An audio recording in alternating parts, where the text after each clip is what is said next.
देखिए, ये मशीन है, ठीक है। सबसे पहले मैं इसको फ्रेश मशीन पे ले जा रहा हूँ। यहाँ पे मैंने क्लिक करा और IF कॉन्फ़िग। फिर इसके बाद दूसरा इस पे आया मैं, यहाँ पे मैंने क्लिक करा IF कॉन्फ़िग। दोनों मशीन मेरी किस पे, नेट पे है। तो सबसे पहले मैं क्या कर रहा हूँ, इसको चेंज कर रहा हूँ, ब्रिज में वापस कर रहा हूँ जानबूझ के। राइट क्लिक करेंगे, हम सेटिंग्स में जाएंगे। कुछ लोगों की मशीन शायद ऑलरेडी ब्रिज मोड में होगी, तो टेंशन वाली बात नहीं है। नेटवर्क अडेप्टर ब्रिज, ओके कर दिया मैंने। इस पे आया, राइट क्लिक करा, सेटिंग्स में गया,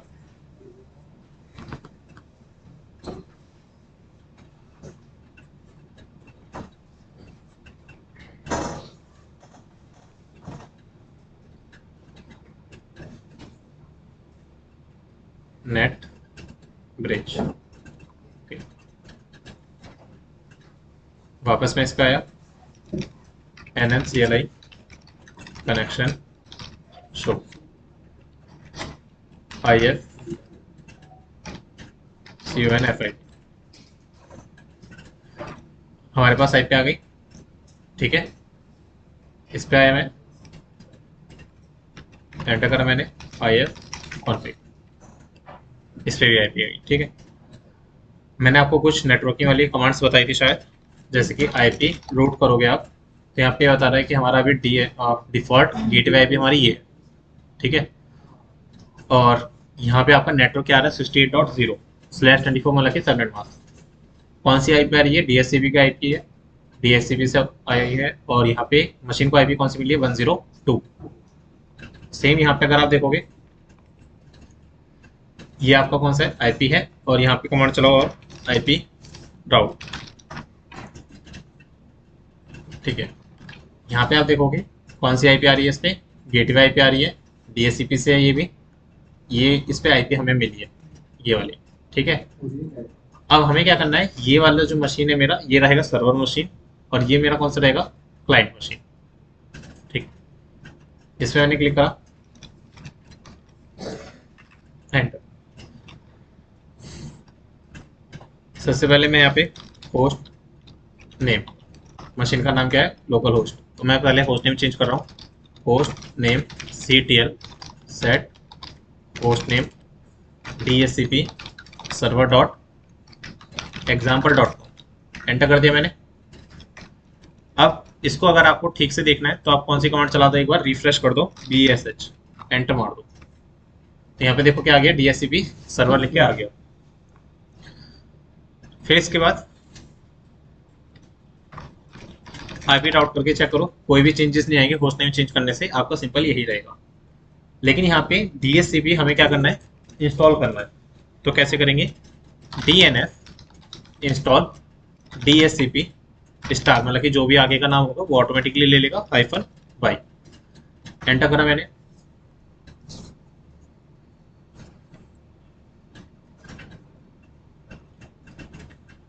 पैकेज हमारा इंस्टॉल हो रहा है। जब तक ये इंस्टॉल हो रहा है तब तक या तो रहने दो, इसको ऐसे करने दो, स्टेप बाय स्टेप।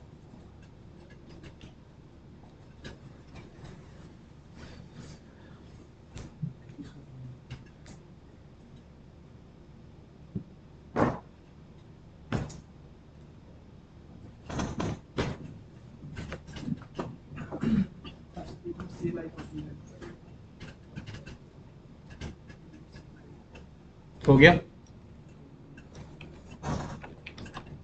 आपको क्या करना है, cat/etc, क्योंकि जो भी आप सॉफ्टवेयर इंस्टॉल करते हो ना, तो उसकी कॉन्फ़िगरेशन वाली फाइल सारी की सारी कहाँ जाती है, etc फोल्डर में जाती है। आपने क्या इंस्टॉल करा है, DHCP करा है, और DHCP एंटर करो। यहाँ पे क्या बोल रही है, DHCP server configuration file C, इस वाले पे हमें जाना है, इस वाली फाइल पे।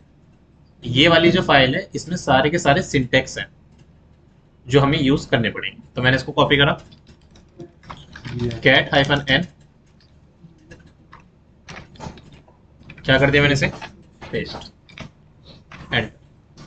यहाँ पे जाके आप एक सिंटैक्स पे जाओ, फाइल और भी है, मैं आपको मेन चीज़ पे ले जा रहा हूँ डायरेक्ट। यहाँ पे अगर आप देखोगे a slightly different configuration from an internet subnet, ये वो चीज़ है सबनेट मास्क। ठीक है, मतलब कि यहाँ पे इसने क्या दिया, नेटवर्क आईपी दी है, नेटवर्क आईपी का सबनेट मास्क दिया है, रेंज बताइए वैलिड आईपी की। अगर जिसने सीसीएनए पढ़ा होगा उसको पता होगा वैलिड आईपी क्या होती है, वैलिड आईपी की रेंज क्या होती है। क्योंकि अगर आपका ये नेटवर्क आईपी है, ये उसका सबनेट मास्क है, तो यहाँ पे आपकी 1 से स्टार्ट होगी 254 तक जाके क्या होगा, क्लास सी में रेंज बन जाएगी। फिर उसके बाद क्या बोल रहा है, पहले काम करते हैं, इसको सिंटेक्स को उठा लेते हैं। ठीक है, कैसे करेंगे, set hyphen N, line number क्या था हमारा 47 से 55, पी फॉर प्रिंट, और फाइल का नाम, एंटर करो, ये आ गया। मैंने इसको क्या करा, ऐसे ऐसे कॉपी करा, Vim slash etc DSCP DSCP d.con, enter करा, और यहाँ पे क्या कर दिया मैंने, इसको पेस्ट। क्लियर है। फाइल में एडिटिंग क्या करेंगे हम, सबसे पहले सबनेट मास्क, मतलब कि हमारा जो नेटवर्क है वो बताओ, नेटवर्क क्या है 192.168.68.0, और मुझे कैसे पता करा, यहाँ पे कमांड चलाओ IP रूट, और ये खुद बता रहा है नेटवर्क IP हमारी क्या है, ये है, सबनेट क्या है, ये है, गेटवे हमारा ये है, और उसको कौन सी मिली IP, ये वाली मिली है। ठीक है, तो अभी मैंने क्या लिया यहाँ पे, नेटवर्क ले लिया, सबनेट क्या आएगा इसका,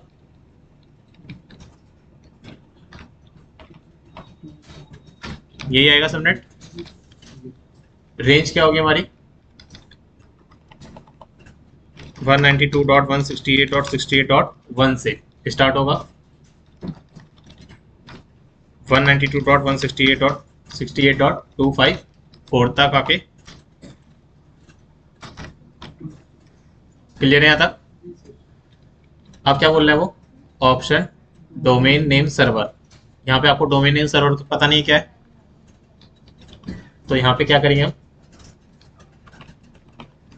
अच्छा आप लोगों को ये पता ना google.com facebook.com उसके पीछे क्या चलती है, आईपी चलती है, तो सेम डोमेन नेम सर्वर हमारे पास नाम कुछ है नहीं, तो हम यहाँ पे क्या कर देंगे 192.168.68.102, और ये 102 आईपी मेरी कहाँ से आई है, ये वाली अपने कंप्यूटर की आईपी मैंने क्या कर दिया, इसको मैंने ऐसा क्या बना दिया, डोमेन नेम सर्वर बना रखा है। क्लियर। फिर इसके बाद डोमेन नेम डालोगे क्या, तो मैंने कुछ नहीं करा, सिंपल example.com, क्योंकि एंड में मैंने याद करो DSCP-server example.com लिखा है, तो example.com को ही क्या बना रहा हूं मैं,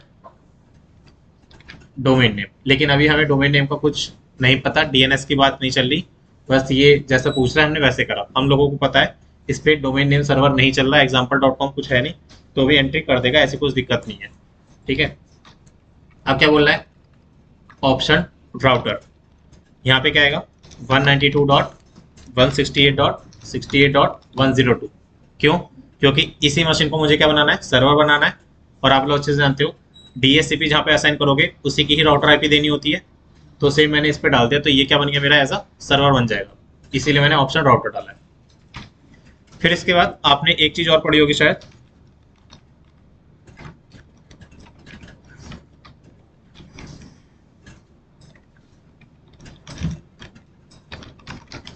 ऑप्शन NTP सर्वर्स, पढ़ा था आप लोगों ने।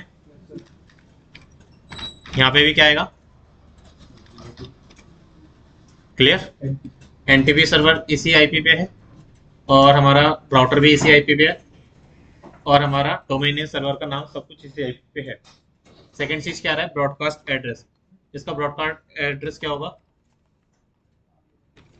बताइए, 192.168.68.255, यही आईपी होगी ना ब्रॉडकास्ट आईपी, लास्ट आईपी तो होती ना ब्रॉडकास्ट आईपी, वही मैंने डाली है। पूरी ये फाइल समझ में आ गई? ठीक है, लास्ट की दो चीजें, लीस्ट टाइम अलग है, कितना टाइम लेगा, मैक्सिमम टाइम कितना लेगा, तो हमें इसको छेड़ना नहीं है। यहाँ तक हमारा क्लियर है। अब मैंने क्या करा, इसको सेव कर दिया। और आप लोग अच्छे से जानते हो, जब भी किसी कॉन्फ़िगरेशन फाइल में चेंजेस करते हैं तो हम क्या करते हैं, उसको एक बार रिफ्रेश करते हैं। सिस्टम सीटीएल रीस्टार्ट कर दो, किसको कर दो, डीएससीपी बी को कर दो। सिस्टम सीटीएल फिर क्या कर दो, इनेबल कर दो उसको, डीएससीपी डी को। ये वाली कमांड समझ में आ गई क्यों चलाई है मैंने? नेट सेट, ये कमांड क्या करती है, हमें चेक करके बताती है T for TCP, U for UDP, N for numerical value, और एल फॉर लिस्ट, और पी फॉर पोर्ट। कौन से पोर्ट को देखना है आपको? डीएससीपी। ये कौन सा पोर्ट आ रहा है आपका? 67 यूडीपी। अगर आप लोग थोड़ा सा कंफ्यूज हैं तो कुछ मत करना, एक बार यहाँ पे एन हटा के देख लो, तो इसका मतलब क्या आ गया यहाँ पे, बूट टीएस।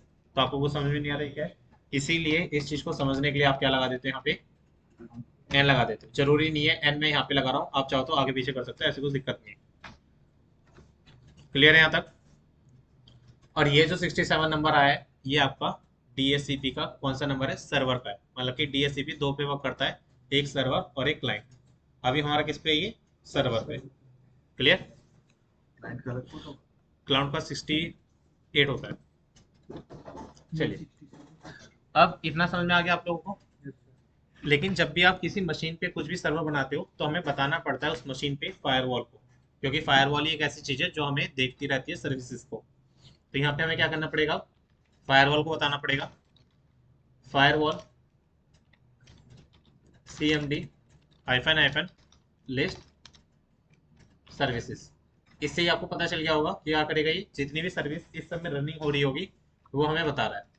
यहाँ पे DSCP वर्जन 6 क्लाइंट इनेबल है, लेकिन DSCP इनेबल नहीं है। तो हमें उसको ऐड करने के लिए क्या करना पड़ेगा, फायरवॉल में firewall CMD hyphen hyphen permanent add कर दो। क्या ऐड करना है, सर्विस। कौन सी सर्विस, DSCP। क्लियर? और एक बार अगर आपने इसको ऐड कर दिया तो एक बार क्या करो, फायरवॉल को CMD को क्या करो, रीलोड मार दो। ध्यान रखना, अगर कोई भी सर्विस आप इसमें ऐड करते हो या फिर कोई भी सर्विस फायरवॉल से निकालते हो तो एक बार रीलोड करना इंपॉर्टेंट हो जाता है। और एक बार फिर क्या कर लेंगे, हम इसको CMD करके चेक कर लेंगे कि हमारी ये सर्विस ऐड हुई है या नहीं।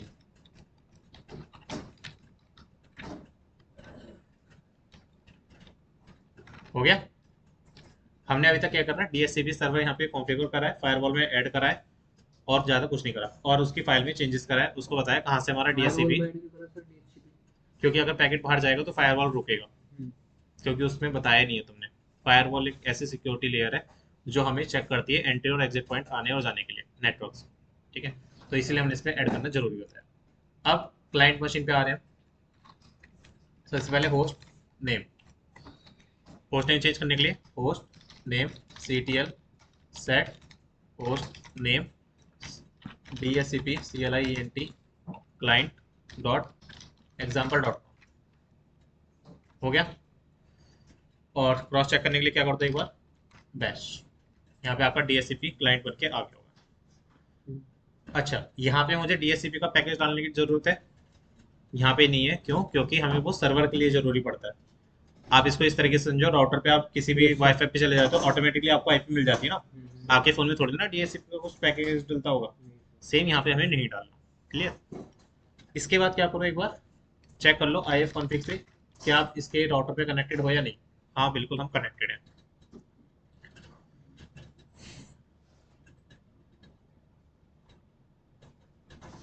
देखिए अब NSCLI कनेक्शन शो, ठीक है।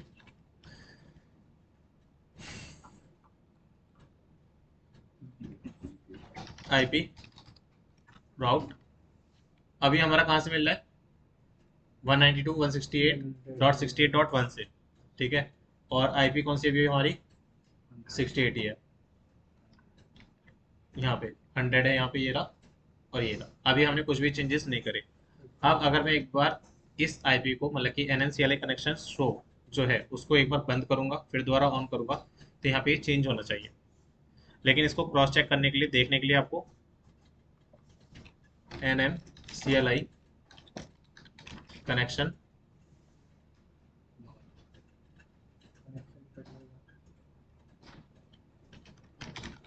Delete ENS 160।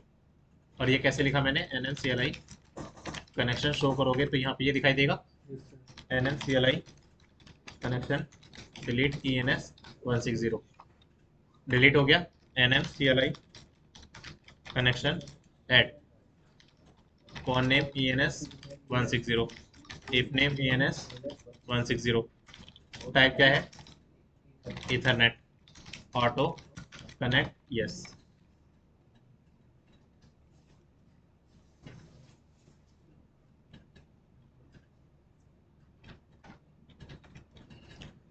NNCLI connection show और IF कॉन्फ़िग। अभी भी 100 आया। IP route. अब अगर आप गौर से देखोगे यहाँ पे हमारा क्या आ गया, 102 डिफॉल्ट गेट। पहले हमारा 1 आ रहा था यहाँ पे, अब क्या हो गया ये 102 आ गया। बाकी सब कुछ सेम है ना। इसका मतलब ये वहां से कनेक्ट हो गया। इसको प्रॉपर देखने के लिए आप एक कमांड चलाओ root-n। तो यहाँ पे ये क्या बता रहा है, गेटवे आईपी हमारी क्या है 102। ठीक है, ये हमारा यहाँ पे आ गया। लेकिन अभी भी यहाँ पे एक चीज है दिक्कत में जो आपको समझ में नहीं आ रही होगी कि इसके हम लॉग्स फाइल्स कहते नहीं कि अगर कोई हैक करते हैं तो हमें लॉग फाइल देखनी होती है कि कहाँ से आईपी आ रही है कहाँ से नहीं जा रही। तो हम वही चीज देखने वाले हैं, लॉग फाइल्स कैसे हम चेक करेंगे। उससे पहले cat/etc network manager system connection में जाके अगर आप चेक करोगे यहाँ पे तो यहाँ पे आपका ऑटो लिख के आएगा। अगर आपने कोई स्टैटिक आईपी दी होगी ना तो यहाँ पे ऑटो लिख के नहीं आएगा, वो आईपी आ जाएगी। ध्यान रखना ये चीज। इसका मतलब ये है कि आपकी ये फाइल है ENS 160 कनेक्शन की, और यहाँ पे आपने स्टैटिक ना देके DHCP से कर रखा है। सर्वर है हमारा। इससे आप ये वाला यूज हम इसलिए कर रहे हैं कि जैसे आपको मॉनिटरिंग है, ठीक है, आपने राउटर पे अगर कुछ भी अटैक करा होगा तो उसकी लॉग्स फाइल देखी जाती है। तो अभी हम वही कर रहे हैं। अभी हमने क्या करा, आईपी दी तो इसकी भी लॉग्स कहीं ना कहीं बने होंगे। तो मतलब अगर वो वाला राउटर से कनेक्ट है जो हमने बनाया, तो उसकी लॉग फाइल इसमें से देखें। बिल्कुल, अभी हम सर्वर मशीन पे जाके लॉग फाइल देखेंगे, वो आएगी। जैसे कंपनीज में होता है। सेकंड चीज एक और, आप लोगों ने सुना होगा कि DHCP जो है ना, हम कुछ आईपी को बाइंड कर देते हैं। जो भी आता है उससे वही आईपी मिलती है जो पहले थी, चाहे वो अब आए चाहे वो 2 दिन बाद आए, जैसे आपके में होता है। तो हम वह वो चीज़ भी यहाँ पे करने वाले हैं। मैं इस मैक एड्रेस पर मतलब कि क्लाइंट मशीन का जो मैक एड्रेस है इसको मैं बाइंड कर दूंगा किससे, अपने मनपसंद वाली आईपी से, किसी से वो वाली चीज़ करके देखते हैं। आइए कॉन्फ़िगर करेंगे हम। यहाँ पे अगर आप गौर से देखोगे ईथर मतलब कि हमारा क्या है C7FB, ये हमारा क्या होता है मैक एड्रेस होता है इस वाले का। तो मैं इसकी आईपी क्या कर रहा हूँ, बाइट कर रहा हूँ। यहाँ पे जाएंगे हम,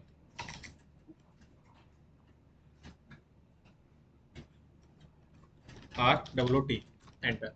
सबसे पहले लॉग फाइल चेक करो इसकी, cat/var/log/messages एंटर।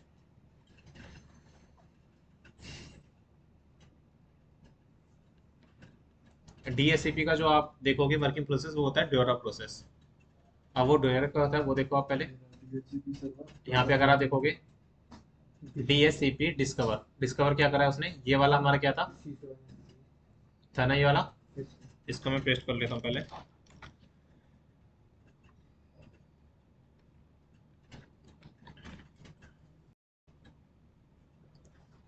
ठीक है, फिर उसके बाद वहां से हट गया जो हमारा आईपी था ना, ये वाला राउटर से हट गया।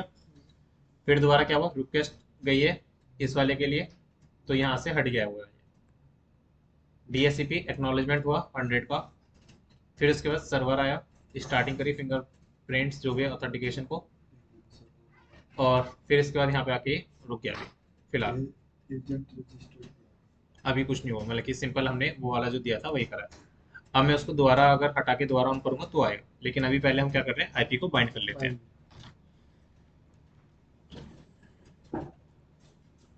किसके साथ बाइंड कर रहे हैं?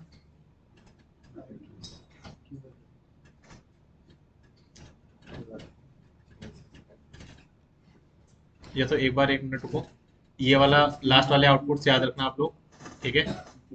इस पर क्लिक करा मैंने, IF डाउन ENS 160, बाहर जाना है, एंटर करा मैंने, IF अप ENS 160 और IF कॉन्फिग,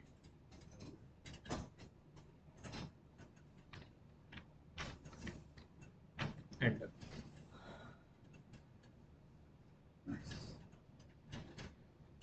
ड्यूरल प्रोसेस हमेशा एक ही बार रन होगा, जो कि आपका पहले हो चुका था, तो फिर बार बार क्या करेगा, वो रिक्वेस्ट भेजेगा, और यहाँ पे देखो DHCP क्लाइंट लिख के आ रहा है, और क्या भेजेगा, फिर दोबारा एक्नॉलेजमेंट करेगा, फिर दोबारा रिक्वेस्ट भेजेगा, और फिर क्या करेगा, एक्नॉलेजमेंट भेजेगा, ठीक है।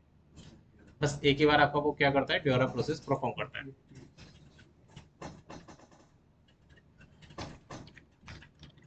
Cat slash var slash library DHCP D के अंदर आपका DHCP D dot lease. Lease का मतलब आप लोगों ने सुना होगा ना कि उसने जमीन लीज पे दे दी, मतलब कि अपनी जमीन लीज पे दे दी, सेम हम यहाँ पे क्या कर रहे हैं, लीज मतलब अब हम अपनी आईपी उसको देंगे। एंटर करा हमने, अभी तक हमने ये वाली, मैंने शायद 2 बार इसको IF कॉन्फ़िग डाउन करा था, एक बार NNCLI कनेक्शन डिलीट करके आप करा था, मतलब कि 2 बार आईपी जानी चाहिए थी।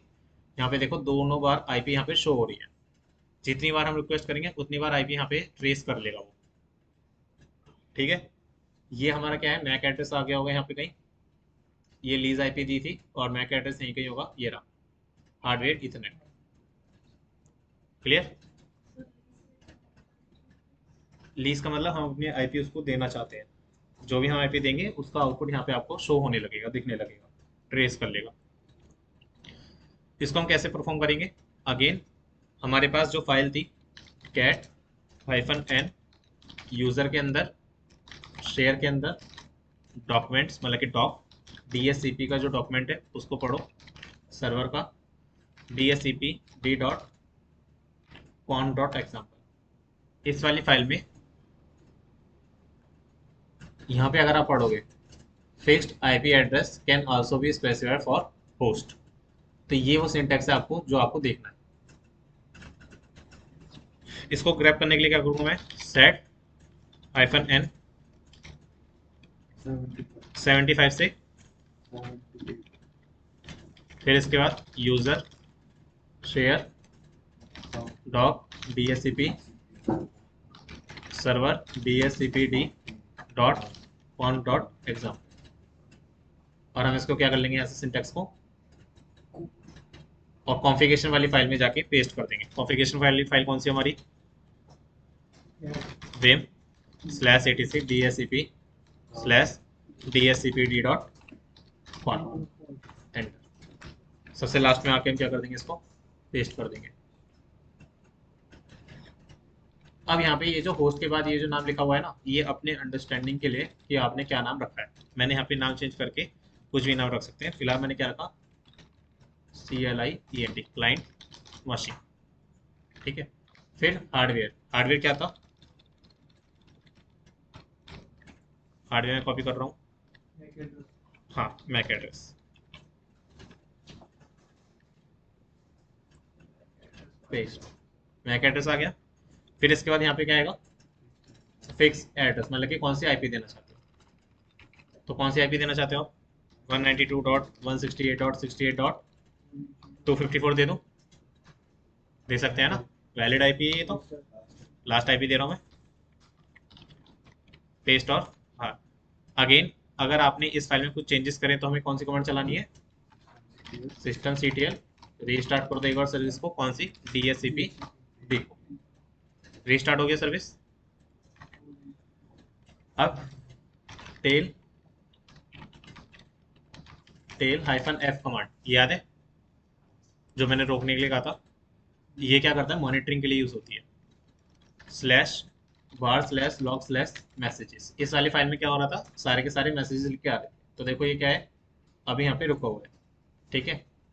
जो भी चेंज हो वो दिखा देगा। यहाँ पे अब वो दिखा देगा अपडेट हो गया टाइम टू टाइम। आपकी जो मॉनिटरिंग होती है वो भी ऐसे ही होती है, यहाँ पे लगा के छोड़ देते हैं।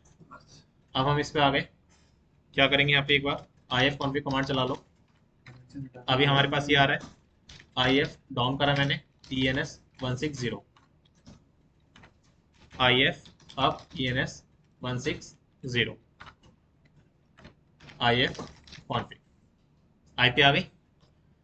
और यहाँ पे IP आई है तो वहाँ पे क्या होगा, सर्वर पे मॉनिटरिंग में आगे होगा।